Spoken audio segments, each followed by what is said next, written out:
Can understanding the polyvagal states help you manage your chronic pain?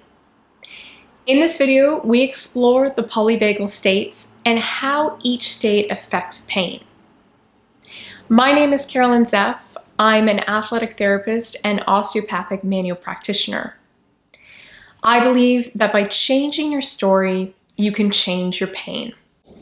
All day, every day, our autonomic nervous system is moving in and out of states of connection and protection, traversing the polyvagal ladder, if you will.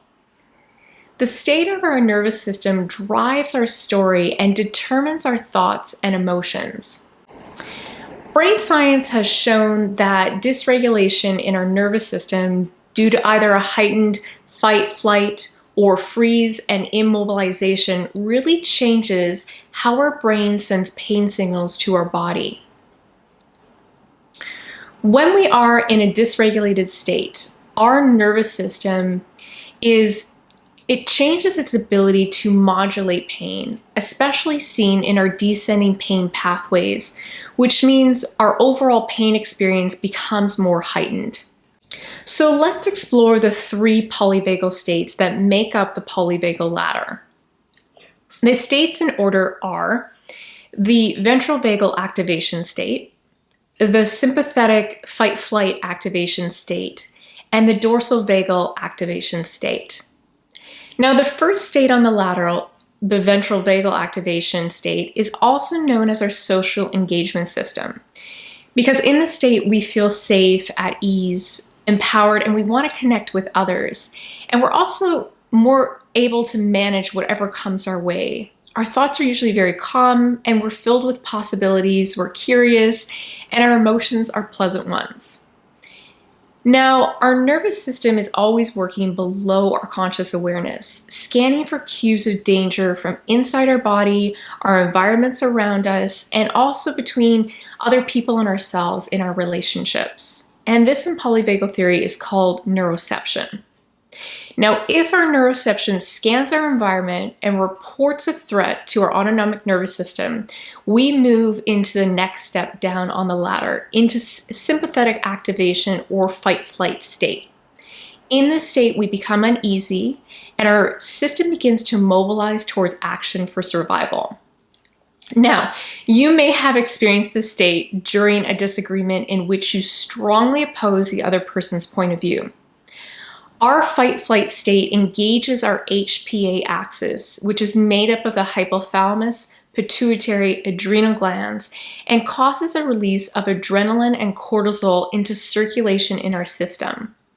Now, you may have noticed these hormones acting in our body as shaking or a foot kind of tapping on the floor, or maybe we started pacing the room, speaking more loudly, or we walked away from the conversation we were having. It's also interesting to note here that in a fight-flight state, we often misread cues. So a neutral facial expression or even sound can appear threatening to us.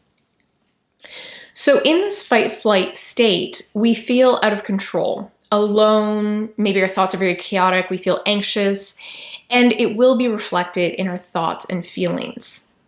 So in this state, our thoughts may look like, I need to take charge and fix everything, or no one can understand or help me, I'm all alone on this. Or we have jumpy thoughts like, I need to remember taking my car, and then what am I having for dinner tonight? Oh, where did I put the keys? Oh, and this really throws our whole sense of well-being off and keeps us spinning in this vicious cycle. Now, if our nervous system continues to communicate messages of threat, our system will eventually collapse into a dorsal vagal state. In a dorsal vagal state, our thoughts become disempowering and we become overwhelmed, then numb and shut down. And in this state, our thoughts can actually look more like, I'm so alone, no one cares, nothing matters, I just want to disappear. And we just feel so sad or out of touch or numb to our feelings altogether.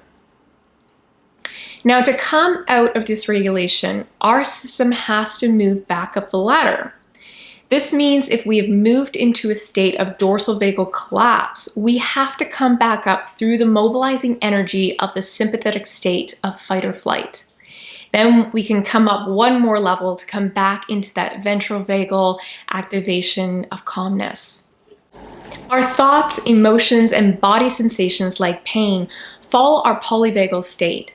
Humans are meaning-making machines. If our autonomic nervous system is in a ventral vagal activation, we feel at peace in our body and calm in our thoughts, and our feelings are pleasant ones. And actually, our pain is more manageable. When our nervous system senses cues of danger, it moves us into the dysregulated state of fight-flight, and our thoughts will follow. They'll become chaotic. We'll experience feelings also of being fearful or angry, and the volume on our pain sensation will turn up. Now, again, if we continue into that further state of dysregulation due to danger cues, we collapse into the dorsal vagal activation state. Then our thoughts follow and become very bleak, and we start to feel with our feelings overwhelmed and disempowered, and we start to shut down, and the volume on our pain turns up its intensity as our ability to modulate pain decreases. So by understanding the polyvagal states, as well as the thoughts and feelings each state of activation brings on, we can really bring more compassion to our situation and not shame ourselves. And we can start to befriend our unique nervous system's responses. We really do all have patterns in our nervous systems that are shaped from our past, and everyone experiences dysregulation when there are too many cues of danger and not enough cues of safety. I hope you enjoyed this video. If you found it helpful, please give it a like and make sure to share it with a friend.